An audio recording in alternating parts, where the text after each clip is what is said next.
when 75% of a number is added to 75, the result is the number again, then the number is, বলেছে দেখো 75% of a number, তাহলে আমি ধরে নিলাম let the number be x, তাহলে 75% of a number হচ্ছে 75% of x, তার সঙ্গে কী বলেছে ইজ অ্যাডেড টু 75, তার সঙ্গে 75 যদি অ্যাড করা হয়, বলেছে the result is the number again, মানে ওই নাম্বারটা ঘুরে আসবে। তাহলে এটাকে আমরা সলভ করে উত্তরটা পাবো 75% মানে হচ্ছে 75/100 অফ মানে আগেই বলেছি এক্স প্লাস হচ্ছে 75 সমান এক্স। দেখো 75 হচ্ছে 25 3 75, 25 4 100, তাহলে হচ্ছে 3x/4 প্লাস 75 সমান হচ্ছে এক্স। তারপরের লাইনে দেখো, তাহলে এটাকে এদিকে নিয়ে এলে কত আসবে, এক্স মাইনাস 3/4x সমান হচ্ছে 75।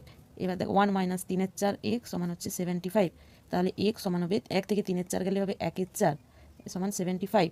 তারপর দেখো তাহলে x সমান 75, এদিকে 4 এলে 4 গুণ হবে, তাহলে 75 4 300, এটাই হচ্ছে অ্যান্সার।